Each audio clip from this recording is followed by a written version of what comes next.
Hello everyone, welcome to my channel. Keep it simple but significant. I am your host Sasi. Let's start today's discussion. In case of disagreement between the two House of Parliament over a non-money bill के लिए ये statements देखनी है। तो इसमें पूछ रहा है कि नॉन मनी बिल के लिए कौन सी स्टेटमेंट इसमें सही है। The bill will lapse, no the bill will not lapse, the president may sign it into a law. This is also wrong. The president may call a joint sitting of both the house of considered it. Yes, president joint sitting को call कर सकता है। Non money bills कौन कौन से होते हैं? तो नॉन मनी बिल्स होते हैं एक ऑर्डिनरी बिल और एक constitutional amendment bill. Okay, constitutional amendment bill article 368 में इसकी बात होती है। ऑर्डिनरी बिल में 6 मंथ की लाइफ होती है, 6 मंथ की लाइफ है और 6 मंथ के बाद इसको मतलब प्रेसिडेंट इसके लिए जॉइंट सिटिंग बुलाएगा। जॉइंट सिटिंग किसकी? लोकसभा और राज्यसभा की, लोकसभा प्लस राज्यसभा की जॉइंट सिटिंग बुलाएगा। इसको चेयर किया जाएगा लोकसभा स्पीकर के द्वारा और will be passed by simple majority. ये जब ये बिल इस पर डिस्कशन हो जाएगा तो ये जब पास किया जाएगा तो इसको सिंपल मेजॉरिटी के साथ पास किया जाएगा। सिंपल मेजॉरिटी क्या होता है? 50% + 1 प्रेजेंट एंड वोटिंग। ओके, सो तो इसमें पूछ क्या रहा था? नॉन बने बिल के लिए president may call a joint sitting of both the house of considered it. Okay,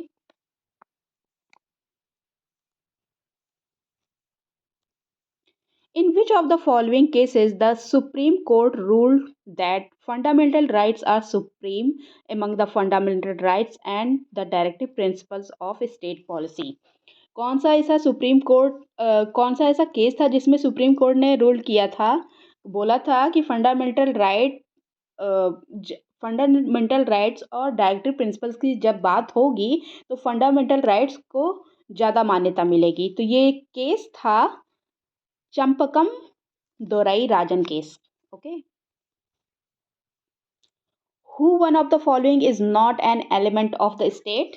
army state का एलिमेंट नहीं है, सॉवरेंटी है इसकी जगह पे। Okay, REIGENTY, sovereignty. Population, land, government and sovereignty, ये एलिमेंट के 4 स्टेट होते हैं। The state operates through, state operate कैसे करता है? गवर्नमेंट के द्वारा ऑपरेट किया जाता है। In the Constitution of India, the fundamental rights are formed a part of original constitution. Fundamental rights original constitution में पहले से ही था। Okay,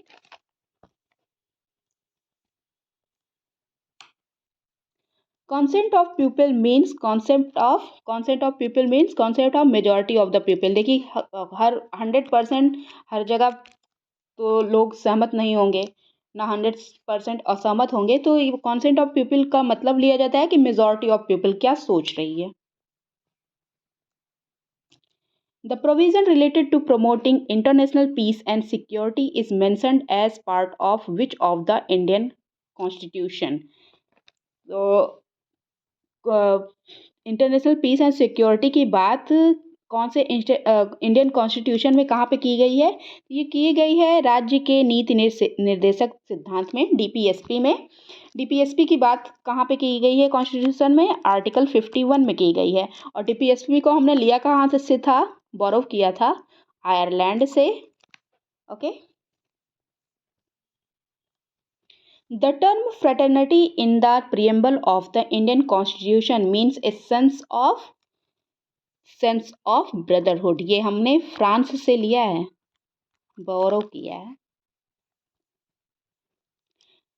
The Parliament Committee which scrutinize the report of CAG, Controller and auditor general of India, ये public account committee इसकी report को scrutinise करती है। Public account committee में देखिए 22 मेंबर होते हैं, जिसमें 15 लोकसभा के एंड 7 राज्यसभा के होते हैं। Which one of the following is a political right? Political right इसमें क्या है? Right to contest a election. Right to contest a election is a political right. Okay. Which innovative discussion process is introduced by the Indian Parliament to the world parliamentary system?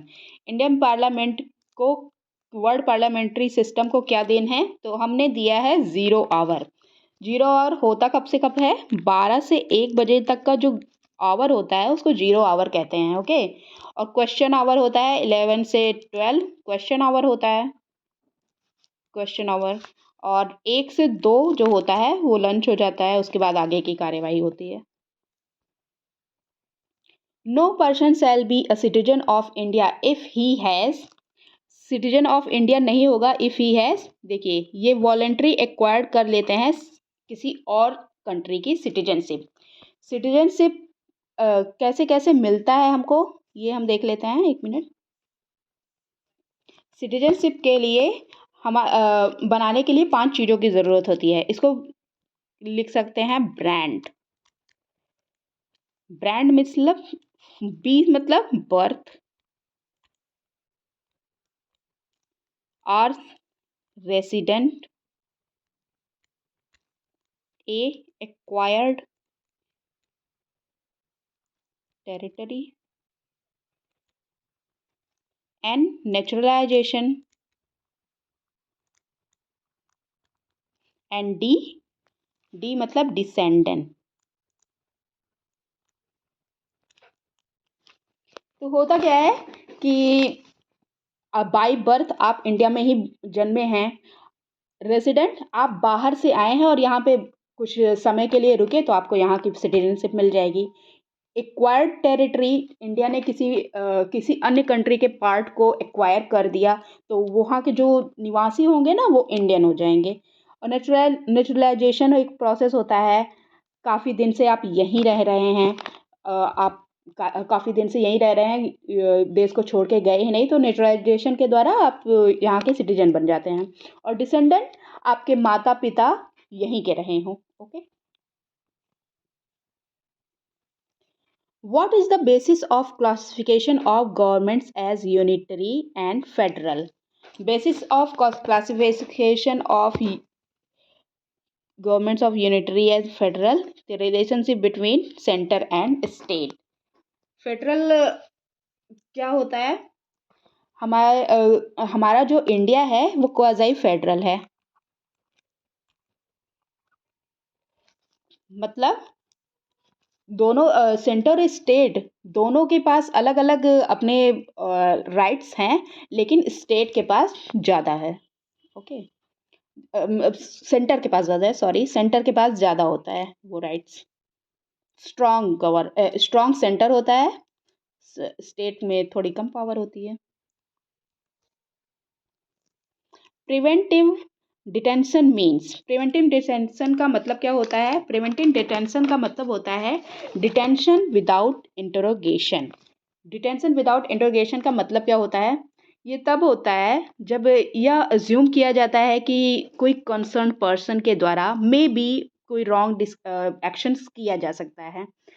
4 grounds पर preventive detention किया जा सकता है, जैसे कि first one is security of the state, second one is maintenance of the public order, third one is foreign affairs, fourth one is maintenance of supplies and external services and defence security purpose.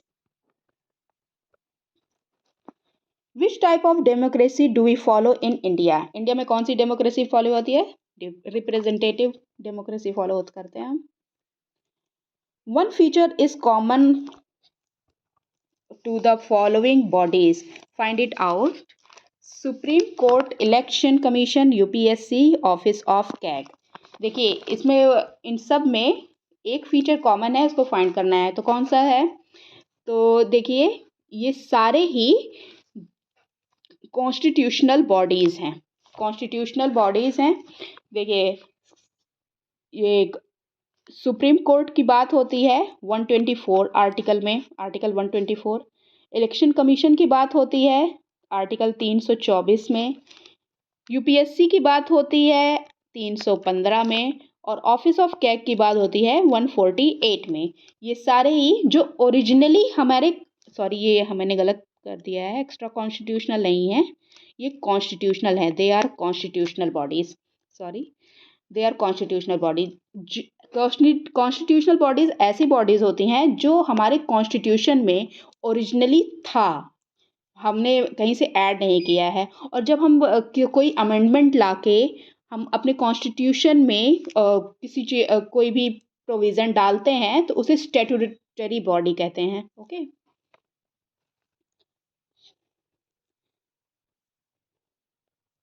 there are some constitutional bodies: election commission, UPSC, SPSC, finance commission, national commission for SCs, national commission for STs, special offer for linguistic minorities, computer and auditor general of India, attorney general of India, advocate general of state, sorry, ये सारे हमारे constitutional bodies हैं। Non constitutional bodies भी देख लीजिए: planning commission, national development council, national human right council commission, state human right commission, central information commission, state information commission, central vigilance commission, central bureau of investigation, Lokpal and Lokayukta, ये सारी non constitutional bodies हैं।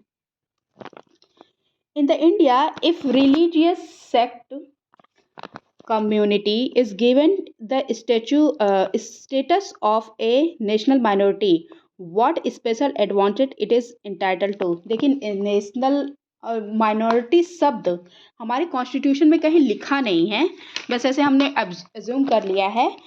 Article 29 और 30 में ये बात कही है कि जिनकी पॉपुलेशन कम हो या किसी भी चीज़ में जिनकी संख्या कम हो उनको कुछ एडवांटेज दिया गया है। वैसे माइनॉरिटी जैसा शब्द कुछ लिखा नहीं है हमारे कॉन्स्टिट्यूशन में।